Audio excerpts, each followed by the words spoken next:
Assalamualaikum warahmatullahi wabarakatuh. Selamat datang dan selamat bergabung dalam kegiatan tutorial mata kuliah Teori Ekonomi Makro Islam. Setelah mempelajari tutorial ini, mahasiswa diharapkan mampu menjelaskan tentang variabel dan asumsi yang dikemukakan oleh golongan Keynesian dan Neo-Keynesian. Yang kedua, mahasiswa mampu menjelaskan perbandingan klasik dan neoklasik dari Keynesian. Yang ketiga, mahasiswa mampu menjelaskan tentang kemampuan ekonomi. Yang keempat, mahasiswa mampu menjelaskan alur dan kegiatan perekonomian. Adapun sumber bahan belajar pada kegiatan ini adalah bahan ajar khususnya modul tutorial 3 dan bahan-bahan ajar lain yang relevan dengan kegiatan atau pertemuan pada minggu ini. Mahasiswa-mahasiswi yang saya banggakan, pada pertemuan kali ini kita akan membahas topik tentang teori Keynesian dan Neo-Keynesian. Pandangan Keynes menganggap bahwa perekonomian sering berubah dari posisi keseimbangan yang mana disebabkan oleh rendahnya permintaan agregat. Keynes sendiri menjelaskan amatlah keliru bahwa jika perekonomian ini seluruhnya diserahkan kepada pasar. Keynes menganjurkan campur tangan pemerintah di dalam perekonomian. Keynes juga berpendapat bahwa kebijakan pemerintah ini dapat digunakan untuk meningkatkan permintaan pada level makro. Kemudian yang berikutnya adalah pasar barang. Menurut Keynesian, pemerintahan barang ini tidak selalu sama dengan penawaran, karena tidak semua pendapatan atau income ini dibelanjakan. Tetapi tentu ada sebagian dari pendapatan tersebut ini disimpan dalam bentuk tabungan. Akibatnya apa? Akibat dari ketidakseimbangan permintaan dan penawaran ini terhadap perekonomian suatu negara dan produsen ini akan mengurangi jumlah produksi mereka pada tahun atau periode berikutnya. Artinya, output atau gross domestic product akan berkurang pada tahun berikutnya.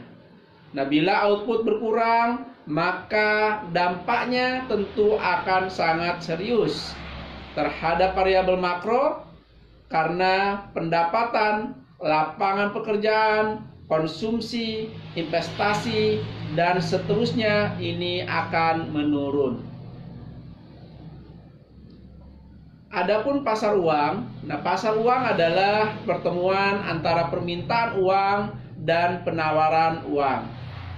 Kemudian permintaan uang ini sendiri adalah kebutuhan masyarakat akan uang tunai untuk menunjang kegiatan ekonominya.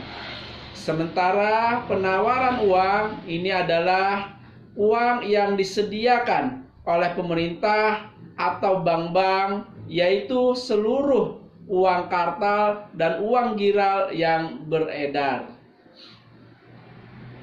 Lalu bagaimana terjadinya permintaan keuangan? Permintaan keuangan ini terjadi asal mulanya yaitu adanya kebutuhan untuk transaksi, kemudian kebutuhan untuk berspekulasi, dan ada juga dia dari kebutuhan berjaga-jaga.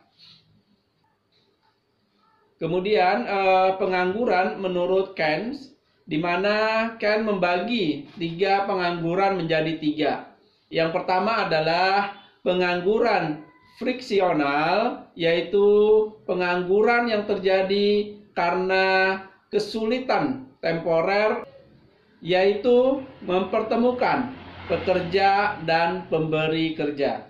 Kemudian pengangguran yang kedua adalah pengangguran seasonal, yaitu pengangguran musiman di mana pengangguran ini terjadi karena adanya perubahan musim.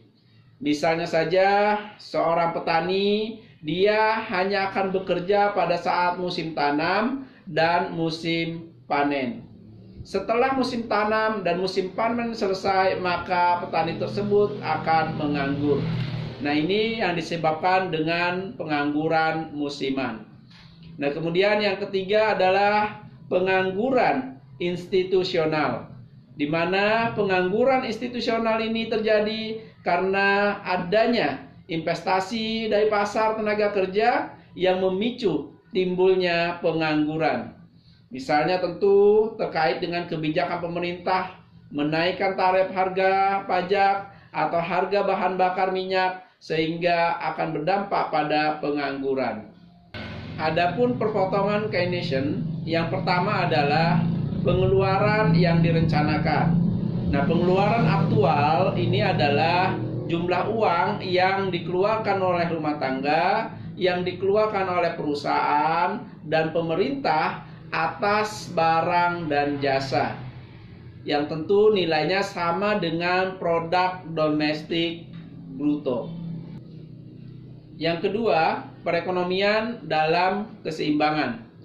Ketika pengeluaran aktual sama dengan pengeluaran yang direncanakan, maka perekonomian yang berada dalam kondisi equilibrium. Adapun perubahan konsumsi ini karena kenaikan tingkat harga domestik menurunkan nilai real semua harta yang dinyatakan dalam satuan moneter. Dengan demikian menurunkan kekayaan pemiliknya. Kemudian yang kedua, kenaikan simpanan berakibat kepada pengurangan konsumsi. Nah, pengurangan konsumsi ini akan menggeser kurva pengeluaran agregat yang diinginkan ke bawah, sehingga menurunkan equilibrium pendapatan nasional. Kurva penawaran agregat ini menggambarkan hubungan antara tingkat harga dengan pendapatan nasional atau output yang dihasilkan oleh seluruh anggota masyarakat di suatu negara. Pada kurva pengeluaran agregat, tingkat harga dan pendapatan nasional real berhubungan negatif satu sama lainnya. Artinya, perubahan tingkat harga akan mengubah equilibrium pendapatan nasional ke arah yang berlawanan.